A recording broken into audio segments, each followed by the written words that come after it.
శ్రీ గురు బ్రహ్మ శ్రీ మహాగణపతి నమః. ఫిబ్రవరి 16 నుంచి 22వ తారీఖు వరకు ద్వాదశ రాశుల వారికి చంద్రమను అనుసరించి గోచర రీత్యా ఈ వారం ఎలా ఉండబోతుంది అనేది చూద్దాం. ముందుగా మా యొక్క పంచాంగం అనేది ఈ యొక్క ఆంధ్ర తెలంగాణలో ఫేమస్ బుక్ స్టాల్స్లో అవైలబిలిటీగా ఉంది. మంగళవారి గంటల పంచాంగం కావాలనుకున్నటువంటి వారు ఈ యొక్క నెంబర్ ఏదైతే ఉందో ఆ నెంబర్ని సంప్రదించండి.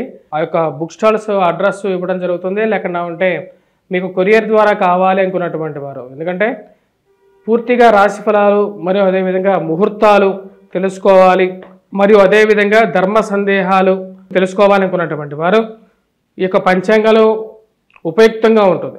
198 పేజీల పంచాంగం ఉంటుంది. సో దాంట్లో అన్ని ధర్మ సందేహాలు, ముహూర్తాల గురించి, ముహూర్త విజ్ఞానాన్ని గురించి, జ్యోతిష్యాన్ని గురించి అంతా క్లియర్గా రాయబడింది.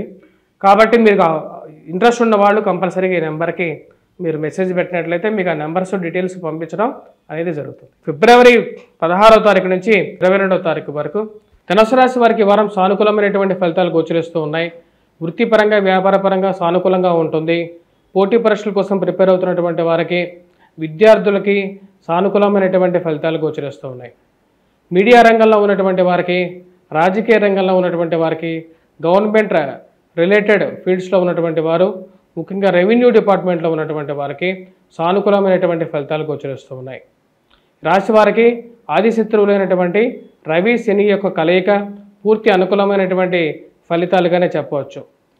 మరియు అదేవిధంగా చేస్తున్నటువంటి పనిలో నిబద్ధత సాధించగలుగుతారు. ఉన్నత స్థాయిలో ఉన్నటువంటి స్త్రీ పురుషులతో సత్సంబంధాలు ఏర్పరచుకుంటారు. వారి యొక్క సపోర్టు మీకు అనుకూలమైనటువంటి ఫలితాలు ఇవ్వగలుగుతుంది అనుకుంటారు. ఈ రాశి వారికి నూతన ఉద్యోగ ప్రయత్నాల్లో సాధించటంలో సానుకూలమైనటువంటి ఫలితాలు పొందగలుగుతారు. ఉద్యోగపరంగా మార్పు చేర్పులకి సానుకూలంగా ఉంటుంది. మరియు అదేవిధంగా ఈ రాశిలో ఉన్నటువంటి వారికి పరిచయాలు, ఉన్నత స్థాయిలో ఉన్నటువంటి పరిచయాలు అనుకూలించే విధంగా ఉంటుంది. మీడియా రంగంలో ఉన్నటువంటి వారికి మీడియా విషయంలో మీరు చేస్తున్నటువంటి పనికి ఒక గుర్తింపు పొందడం, పత్రికల్లోనూ మీరు రాసినటువంటి వ్యాసాలకి ప్రాచుర్యం దక్కడం అనేది ఒక మంచి పరిణామంగా ఉంటుంది. రాశిలో ఉన్నటువంటి వారికి శారీరక శ్రమ అనేది కొంచెం ఎక్కువగా ఉంటుంది. అధికమైనటువంటి సప్తమంలో ఉన్నటువంటి కుజుడు అంత యోగకారకమైనటువంటి ఫలితాలు ఇవ్వట్లేదు. వైవాహిక జీవితంలో మరియు అదేవిధంగా స్త్రీ సంబంధితమైన వ్యవహారాల్లో జాగ్రత్తగా ఉండాలి.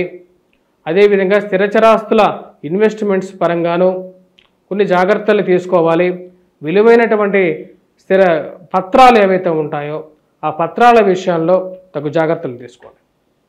మరియు అదేవిధంగా మధ్యవర్తి పంచాయతీల విషయాల్లో పోటీ, మరియు అదేవిధంగా మధ్యవర్తి పంచాయతీల విషయాల్లోనూ మరియు మీడియేషన్స్లోనూ బ్రోకరేజెస్లోనూ కొన్ని ఇబ్బందులు ఎదురయ్యే విధంగా ఉంటుంది. ఆ విషయాన్ని క్లియర్గా గమనించగలుగుతారు. మధ్యవర్తి పంచాయతీలకి దూరంగా ఉండాలని చెప్పి నిర్ణయించుకుంటారు. సమయం సరిగా లేనప్పుడు కొన్ని విషయాలకి దూరంగా ఉంటేనే మంచిది అని చెప్పి మీ యొక్క మనసులో ఉన్నటువంటి విషయాన్ని క్లియర్గా చెప్పగలుగుతారు. ఈ రాశిలో ఉన్నటువంటి వారు ఫార్మాస్యూటికల్, పెట్రోకెమికల్ ఇండస్ట్రీస్లో ఉన్నటువంటి వారు కొన్ని శారీరక శ్రమ అనేది ఎక్కువగా ఉంటుంది. వర్క్ ప్రెజర్ ఎక్కువగా ఉన్నప్పటికీ కూడా మీరు చేస్తున్నటువంటి పనికి ఒక వాల్యూ అనేది ఉంటుంది. దానికి తగినటువంటి రికగ్నేషన్ అనేది పొందగలుగుతారు. అది మానసికమైనటువంటి స్థైర్యాన్ని ఇవ్వగలుగుతుంది. విద్యా సంబంధితమైన విషయాల్లో విద్యార్థులు అనుకున్న దానికన్నా బాగా రాణించగలుగుతారు. మ్యాథమెటిక్స్లో మరి యాప్టిట్యూడ్లో కొంచెం ఎక్కువగా కృషి చేయాల్సినటువంటి పరిస్థితి ఏర్పడుతూ ఉంటుంది. దానికి తగిన విధంగానే ఒక మంచి నిర్ణయం తీసుకుంటారు.